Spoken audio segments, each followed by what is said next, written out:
गंदे रहिए, बाबूजी बाबूजी करते रहिए, तो ये कहेंगे बहुत बढ़िया दया है, ले बेटा ले, रुपये ले,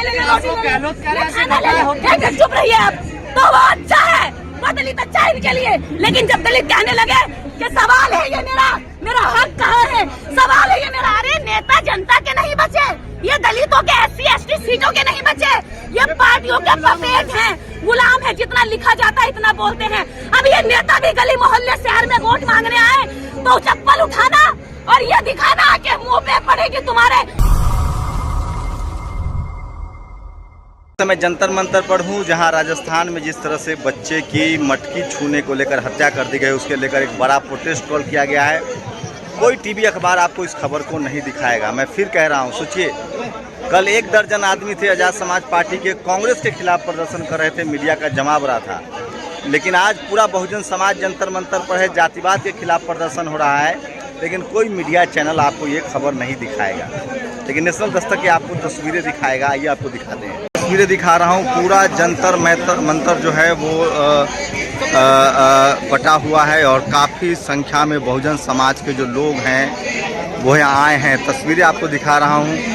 भाषण का दौर चल रहा है, स्पीच चल रहा है, और ये देखिए काफ़ी संख्या में लोग हैं, महिलाएं हैं, बच्चे हैं, पढ़े लिखा पूरा बहुजन समाज यहाँ जनसैलाब उमड़ा है। ये तस्वीरें दिखा रहा हूँ आपको, जिस तरह से एक बच्चे की हत्या हुई है, उसके बाद जंतर मंतर पर ये लोग जमा हुए हैं। ये तस्वीरें दिखा रहा हूँ आपको। तो ये देखिए, ये तस्वीरें आपको दिखा रहा हूँ, पूरा जंतर मंतर है। लेकिन यहाँ किसी पॉलिटिकल पार्टी के खिलाफ प्रदर्शन नहीं है, जातिवाद के खिलाफ प्रदर्शन है। तो हज़ारों की संख्या में लोग आए हैं और कोई चैनल जो है यहाँ नहीं आया है। ये तस्वीरें दिखा रहा हूँ आपको। KP चौधरी हैं, राजपाल गौतम हैं, राष्ट्रीय अनुसूचित जाति जनजाति संगठन अखिल भारतीय महासंघ और समता ये तस्वीरें आपको दिखा रहा हूँ, बड़ी तस्वीरें दिखा रहा हूँ। ये देखिए, और उसके साथ समाज के एक आदमी ने मिलकर तस्वीरें दिखा रहा हूँ आपको। जंतर मंतर पर प्रदर्शन हुआ है, तो बच्चे को श्रद्धांजलि दी गई है, लोग आए हैं। और टीवी अखबार क्या, जातिवाद आपको समझना पड़ेगा कि किस तरह से, ये देखिए ये तस्वीरें दिखा रहा हूँ आपको, जातिवाद समझना पड़ेगा कि यही इससे भी कम संख्या में कल लोग थे। तो जातिवाद के खिलाफ लोग आज आए हैं सड़कों पर, तो कोई निकलने के लिए तैयार नहीं है। लेकिन कल कांग्रेस के खिलाफ प्रोटेस्ट था तो लोग आए थे। तो जातिवाद मीडिया को बहुत पसंद है, जातिवाद के खिलाफ कोई प्रदर्शन नहीं होगा। ये तस्वीरें दिखा रहा हूँ। इसी देश के अंदर हिंदू को ही हिंदू मारता है, तो काहे का हिंदू धर्म बना रहे भैया हम? ये हिंदू धर्म नहीं है, ये देश के लिए करोड़ों करोड़ों लोगों के साथ धोखा किया जा रहा है। और इस धोखे को सरकारें सराहा रही है, ऐसे लोगों को सराहना दे रही है। रेपिस्टों को माफी माना कर जेल से छोड़ दिया जाता है, अपराधियों को जेल से आने पर फूलों से माला डाली जाती है। जब जब देश के अंदर अपराध होता है उनको मालाओं के साथ स्वागत किया जाता है। इसका मतलब यह है कि तुम अपने धर्म शास्त्रों के हिसाब से आज भी दलितों को कीड़ा मकोड़ा और जानवर से बदतर समझते हो। जिस बर्तन में मक्खी गिर जाती है, मक्खी फेंक देते हैं और दूध पी जाते हैं, चाय पी जाते हैं। लेकिन एक मटके को छूने पर एक दलित को मार कर जिंदा जलाने तक की कोशिश करते हैं। यह है आपका हिंदू धर्म। ऐसे घटिया धर्म को आप कहते हैं कि भारत को हिंदू राष्ट्र बनाएंगे। एक खूबसूरत भारत को हिंदू नाम का कलंक लगा देना चाहते हैं। दुनिया में कहाँ इस धर्म को माना जाएगा, कहाँ मान्यता दी जाएगी? जहाँ एक इंसान जिस तरह पैदा होता है वही दूसरा इंसान भी पैदा होता है। जहाँ एक इंसान जैसी मलमूत्र करता है वैसे ही दूसरा इंसान भी मलमूत्र करता है। लेकिन खाने पीने उठने बैठने शादी रोटी बेटी के समय पर सारा व्यवहार देखा जाता है कि जाति कौन सी है। यह शमशान घाट जहाँ अलग हो, जहाँ पढ़ने के लिए स्कूलों में कुर्सियां बेंचें अलग बिछाई जाती हो, जहाँ पर मटकी अलग से रखी जाती हो जाति के बच्चों के लिए, वहाँ पर आप कैसा हिंदू राष्ट्र बनाना चाहते हैं? इसका मतलब एक ऐसा सरहांग मारता हुआ समाज बनाना चाहते हैं जहाँ आप उनको गंदा कहते हैं। और गंदा कह करके ये कहते हैं कि भाई दलित बहुत गंदे होते हैं, अछूत होते हैं, इसलिए हम इनसे दूर रहते हैं। लेकिन एक बात बताइए, आज दलित होने पर इनको अपराध आपत्ति नहीं है। अगर आज इनको आपत्ति है तो अम्बेडकर वारी होने पर है। अगर आज इनको आपत्ति है तो आंख से आंख मिलाने पर, जवाब देने पर है। छूआछात बदल चुकी है। आप गंदे रहिए, बाबूजी बाबूजी करते रहिए, तो ये कहेंगे बहुत बढ़िया दया है, ले बेटा ले, रुपये ले, चुप रहिए आप, तो वो अच्छा है, वो दलित अच्छा है इनके लिए। लेकिन जब दलित कहने लगे कि सवाल है ये मेरा हक कहाँ है, सवाल है ये मेरी शिक्षा कहाँ है, सवाल है ये मेरा जिस घड़े से तू पानी पी सकता उस घड़े से मैं पानी क्यों नहीं पी सकता, तो तब आप इनकी नजर में अछूत हो जाएंगे, दलित हो जाएंगे, घृणा के पात्र हो जाएंगे, गंदे हो जाएंगे और दूर भगा देंगे। कोशिश करेंगे कि आपका गला भी काट दे, कोशिश करेंगे कि आपको दफन कर दे, कोशिश करेंगे कि थाने कोर्ट कचहरी का ये सहारा ले। जिस संविधान का विरोध करते हैं उसी संविधान का सहारा लेकर के ये उन्हीं दलितों को सताते हैं। जब ये देखते हैं कि हमारा बचाव करने के लिए अब कुछ नहीं बचा, हम सवाल के जवाब नहीं दे सकते, तो थाने भाग जाते हैं। और जहाँ उसी संविधान का रात दिन विरोध करते हैं, यहाँ प्रतिज्ञा जलाई जाती है संविधान की, और वही लोग जब आप सवाल करो उनके वेदों पर, उनके पुराणों पर, उनके झूठी काल्पनिक देवी देवता पत्थरों पर, ऊंच नीच छुआछात पर, तो वही लोग फिर संविधान का सहारा लेकर के थाने पहुंच। मैडम सॉल्यूशन क्या है? सॉल्यूशन एक ही है, वैचारिक रूप से हम लगातार कोशिश कर रहे हैं। 75 वर्षों से हमारे पूर्वजों की एड़ियां गिर गई हैं, कितने नेता आए और कितने लोग यहाँ इस मिट्टी में दफन हो गए। अब हाथ का बदला हाथ होना चाहिए। जब जब आपकी कोई आंख उठाए आंख निकाल लो। मैं अब ज्यादा मोमबत्तियां लेके नहीं घूम सकते, हम कितनी मोमबत्तियां लेकर घूमेंगे? एक मोमबत्ती लगाकर मोमबत्ती पूरी नहीं होती है। पर भरोसा नहीं है, संविधान पर भरोसा है, तभी इतने 75 वर्षों से लगातार कोर्ट कर रहा है। करोड़ों लोग, लाखों लोग, 98% लोग जेलों में बंद बेगुनाह हैं, दलित हैं, आदिवासी हैं, पिछड़े हैं, तो गुनाह करके जेल में नहीं जा रहे आप, बेगुनाह होकर जेल जा रहे हो, तो क्यों ना गुनाह करके जेल में जाओ। संविधान ने आपको पॉलिटिकल भागीदारी, संविधान ने आपको राजनीतिक भागीदारी दी है। आपके हर पार्टी में आपके समाज के नेता हैं। हाँ, हर पार्टी में नेता है ना। वो क्या कर रहे हैं? ये सारे नेता जनता के नहीं बचे, ये दलितों के SC ST सीटों के नहीं बचे, ये पार्टियों के पपेट हैं, गुलाम है, जितना लिखा जाता है इतना बोलते हैं। अब ये नेता भी गली मोहल्ले शहर में वोट मांगने आए तो चप्पल उठाना और ये दिखाना कि मुंह पे पड़ेगी तुम्हारे, ये वोट मांगने आए तो तुम्हें वोट नहीं मिलेगा, जूता मिलेगा, जूता, क्योंकि इनकी वजह से शोषण होता है। ये संवैधानिक तरीका है, आपको लगता है? बाबा साहब ने यही रास्ता दिखाया है। हम कितने सालों तक और कहें कि लो भैया ये है छाती मार दो गोली, लो भैया ये है खोपड़ा मार दो गोली, लो भैया ये है हमारा शरीर, इसको जितना चाहे प्रचलित कर लो। कोई संवैधानिक तरीका नहीं नजर आता है जो आज संवैधानिक तरीका ये है, हम संविधान के मानने वाले लोग हैं, तभी घर छोड़ छोड़ करके पूरा दिन भूखे प्यासे रुकते हैं, पसीना लगाते हैं। हम संविधान को मानने वाले लोग नहीं होते तो देश के अंदर जितनी हमारी संख्या है इतनी तो इनकी जेलों में जगह भी नहीं बचेगी जिस दिन ये सर उठाने लग जाएंगे।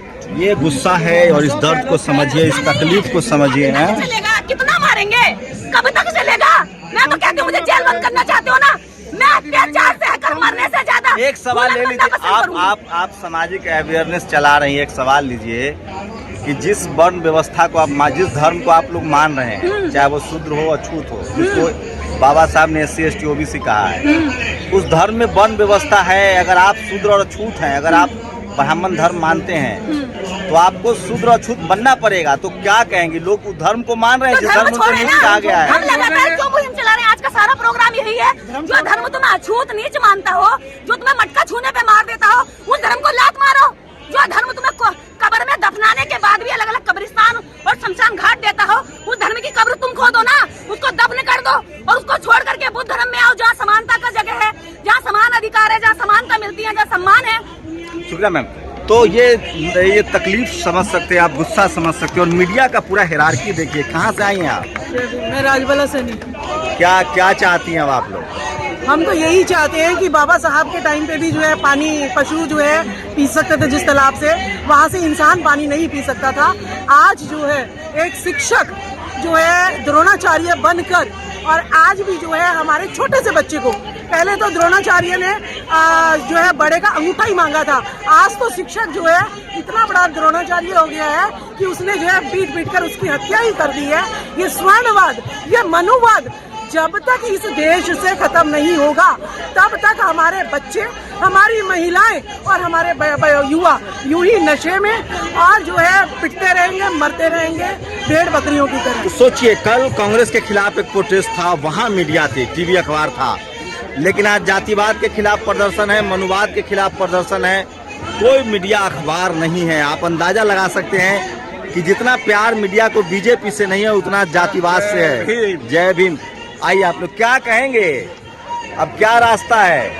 रास्ता ये है कि आज बहुसंघ समाज को एकजुट होने की जरूरत है और अपने जितने भी ये बहुसंघ समाज के संगठन हैं और बहुसंघ समाज के जो चाहे वो कांग्रेस हो, बीजेपी हो, चाहे बीएसपी में हो, जितने भी हमारे सांसद विधायक हमारी वोटों से बने हुए हैं, आज जरूरत है उनको भी हमारे मंचों पर आकर आप एक सवाल का जवाब दीजिए। आप एक सवाल का जवाब दीजिए। आप ब्राह्मण धर्म भी मानेंगे?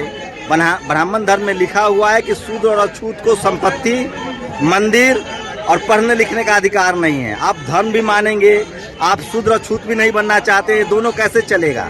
देखो, दोनों चलाने का हमें सबसे पहले कर्म ही प्रधान है और इंसान कहीं भी रहे, लेकिन अगर वो कर्म ब्राह्मण धर्म के टेक्स्ट में लिखा हुआ है कि आप शुद्ध और अछूत हैं, आप वो धर्म भी मान रहे हैं और कह रहे हैं कि हम अछूत भी नहीं है। जो है मुद्दे को भटकाइए मत। मैं मुद्दा भटका रहा हूँ ना मुद्दे को मत भटकाइए। आप धर्म में आप ब्राह्मण धर्म मानते हैं कि नहीं? ब्राह्मण समाज ऐसा है, उसके कहने से कोई धर्म नहीं कर रहा है। ये हमारे को भी दिमाग दिया हुआ, हम भी अपनी मर्जी से। आप कौन धर्म मानते हैं? कौन धर्म मानते हैं? मैं एक अच्छा देशभक्त बनना चाहता हूँ और मैं एक अच्छा अरे सर, आप धर्म की बात छोड़िए। बिल्कुल धर्म से लिया गया है अछूत और शूद्र।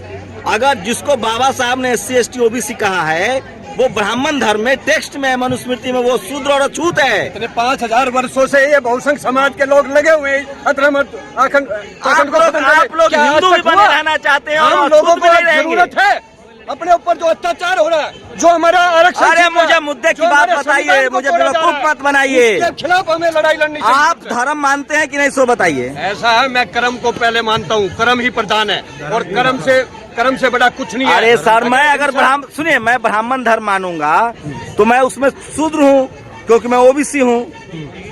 हमें संपत्ति, पढ़ाई लिखाई का अधिकार नहीं है सर। आप लोग धर्म का नियम तोड़ रहे हैं। 1 अरब से भी ज्यादा लोग हमारे हैं और उसके अंदर 80% हमारा धर्म मानते हैं। आज जरूरत है अपने लोगों को भी समझाने की। जो धर्म माने हमारे ही लोग मानते हैं, तब वो चल रहे हैं 15% के लोग।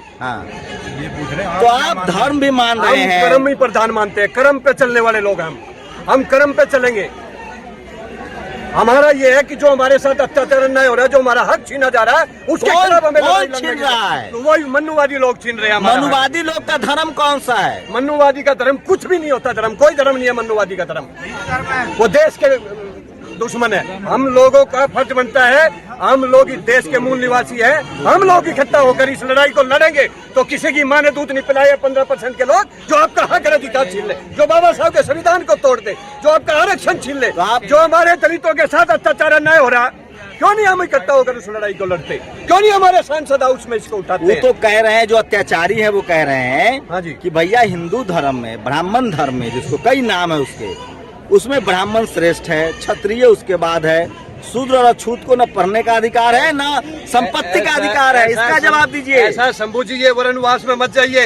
इंसान को, मानव को कर्म करने का अधिकार है। मतलब मैं कर्म करता हूँ और कर्म मेरा ये गुड़ खाइएगा, गुलगुला से परहेज। जो गलत हो रहा है उसके खिलाफ लड़ाई लड़ना, जो गलत कर रहा है उसके खिलाफ लड़ाई।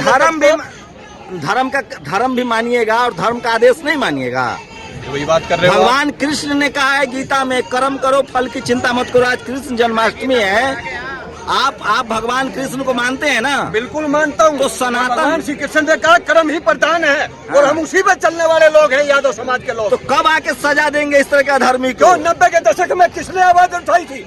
किसने दलितों और पिछड़ों को आवाज उठाई थी? किसने उनके खिलाफ जो लड़ाई लड़ी थी? किसने बैठने का हक दिलाया था? किसने वोट डालने का? आप लोग धर्म भी मानते हैं, आप धर्म भी मानते हैं और शूद्र भी नहीं कहलाएंगे। ऐसा है, मैंने कहा मैं एक मानव देशभक्त हूँ और मैं अपने कर्म पर विश्वास करता हूँ। धर्म बात, ये देश अभी धर्म से चल रहा है, रामराज चल रहा है। तो आप अपने 85% लोगों रामराज में आप क्या है ये बताइए पहले।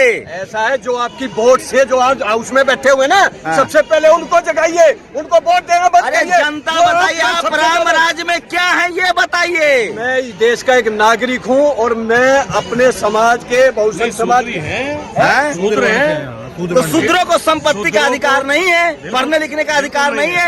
आप जाएंगे स्कूल तो मारे जाएंगे, बिल्कुल मारे जाएंगे। और इसका एक छोड़ दिया 15 अगस्त को मनुस्मृति के आधार पे। SC ST OBC एक होने चाहिए और एक ही आवाज उठनी चाहिए। मुल्जिमों को छोड़ा है मनुस्मृति के आधार पे, क्योंकि ले लीजिए यादव जी ऐसा नहीं चलेगा। जितने लोग हैं उनकी अपनी अपनी राय है, मेरी अपनी राय है। आज 75 साल ही देश को आजाद हो गए, ना जाति खत्म हुई। जितने भी लोग यहाँ पर आए हुए हैं, एक आदमी हटा के कहते जिसके जाति का जाना संगठन ना हो और कोई धर्म को नहीं मानता हो। आप किस बेस पे बार बार ये करते हो कि धर्म पर एक आदमी हाथ उठा के कहते धर्म खत्म। 75 साल से मैंने कहा आज जरूरत है अत्याचार अन्याय के खिलाफ लड़ने की, आज जरूरत है संविधान को बचाने की। तब जाकर ये होगा जो आपकी वोट से वो बैठा हुआ आपका बहुजन समाज का, उसके खिलाफ लड़ाई लड़ने की जरूरत है। इस मनुवादी व्यवस्था को त्यागने की जरूरत है। मनुवाद कहाँ से आया है? मनुवाद जो ब्राह्मणों ने हम पे थोपा, पीढ़ी दर पीढ़ी चलता आ रहा है, उस वो है मनुवाद जो हम पे थोपा गया है। हमने कोई एक्सेप्ट नहीं किया। हम अपने अज्ञान की वजह से उसे जबरदस्ती उसको फॉलो कर रहे हैं। तो उसका जो बाबा साहब अम्बेडकर ने हमें बताया था रास्ता कि उसे त्याग कर आप बौद्ध धर्म में जाइए। तो सोचिए, मीडिया की चालाकी देखिए। यही प्रदर्शन कल कांग्रेस के खिलाफ था तो मीडिया थी, लेकिन आज जातिवाद के खिलाफ है तो कोई मीडिया यहाँ नहीं है, टीवी अखबार नहीं है। मेरी कोशिश यही है, वर्ण व्यवस्था से जातिवाद आया है, धर्म से जातिवाद आया है। जब तक आप उस धर्म में बने रहेंगे आप जातिवाद के शिकार होते रहेंगे। तो ये तस्वीरें आपको दिखा रहा हूँ, आपको काफी संख्या में लोग। बोलिए, एक दो लाइन में बोलना चाहता हूँ। हाँ बोलिए। जितना इस बच्चे का दर्द है उतना ही दर्द बिल्किसबानों का भी है, जो 11 मुलजिम अपराधी छोड़े हैं, जिनका स्वागत किया जा रहा है, वो वापस दिए जाने चाहिए। तो ये तस्वीरें देख लीजिए, काफी संख्या में लोग यहाँ आए हैं और अपनी सॉलिडारिटी दिखा रहे हैं। और मैं इसलिए कह रहा हूँ कि सोशल मीडिया ही, धन्यवाद, सोशल मीडिया ही बहुजन मीडिया है। आप मीडिया का खेल समझिए। मीडिया को बीजेपी से ज्यादा जातिवाद से प्यार है। कल यही मामूली सा प्रोटेस्ट था कांग्रेस के खिलाफ, मीडिया कवर कर रही थी, लेकिन आज का जो प्रोटेस्ट है वो जातिवाद के खिलाफ है, मीडिया उसको कवर नहीं कर रही है। तो इस अंतर को समझने की कोशिश कीजिए, फिर आपको अंदाजा हो जाएगा कि इस देश में जो समस्याएं हैं, मैं बार बार कह रहा हूँ, जब तक जातिवाद पर बहस नहीं होगी मीडिया चैनलों में, टीवी में, अखबारों में, तब तक जातिवाद खत्म नहीं हो सकता है। फिलहाल मीडिया की कोशिश है कि जातिवाद के मुद्दे को हटाया जाए। इसलिए मटकी के जो क्लेम है, जो मटका पानी पीने के लिए हुआ था, उसको इस बात को झुठलाने की कोशिश हो रही है। इसलिए मैं बार बार कह रहा हूँ कि एक बड़ी कॉन्स्पिरेसी है, बड़ी चालाकी है। इस देश में जो मीडिया है, जो टीवी अखबार है, वो जातिवाद, उसको बीजेपी से ज़्यादा जातिवाद से प्यार है। और ये जितनी घटनाएं हो रही है उसके जड़ में जातिवाद है, और जातिवाद जो है वो एक धर्म विशेष से आया है। आप लोग अपनी प्रतिक्रिया दीजिए कि क्या मेरी राय से आप सहमत हैं या असहमत हैं। तो ये तस्वीरें दिखा रहा था, फिर मैं वही कह रहा हूँ, कल मामूली सा एक प्रोटेस्ट था कांग्रेस के खिलाफ, वहाँ तमाम टीवी चैनल्स के रिपोर्टर्स थे, कैमरामैन थे। आज जातिवाद के खिलाफ प्रदर्शन है उसी बच्चे के लिए, लेकिन आज मीडिया और अखबार गायब है। इसलिए मैं कह रहा हूँ कि जो टीवी अखबार है उसको बीजेपी से भी ज़्यादा जातिवाद से प्यार है। और इस देश में जातिवाद तब तक खत्म नहीं होगा जब तक टीवी अखबार पर बहस नहीं होगी। और जातिवाद के पाप को छुपाने के लिए मीडिया कह रही है कि उस बच्चे की हत्या एक टीचर ने की है, गैर इरादतन पानी पीने के लिए हत्या नहीं हुई है। आप लोग को तय करना है कि जातिवाद खत्म कैसे होगा। मेरी व्यक्तिगत राय है कि जिस धर्म से जातिवाद आया है उस धर्म को आपको छोड़ना पड़ेगा। अगर आप वर्ण व्यवस्था को मानेंगे तो जातिवाद का दंश आपको झेलना पड़ेगा। और ये बात बाबा साहब को समझ में आ गई थी, और इसलिए 1956 में उन्होंने बौद्ध धर्म का रास्ता अपनाया था। और इसलिए उन्होंने कहा था कि मैं हिंदू धर्म में पैदा हुआ, मेरे हाथ में नहीं था, लेकिन मैं हिंदू धर्म में मरूंगा ही नहीं। और 1956 में उन्होंने धर्म का रास्ता चुना और उन्होंने वहाँ 22 प्रतिज्ञाएँ ली। बाकी अब सब जानते हैं। आप अपनी प्रतिक्रिया जरूर दीजिए।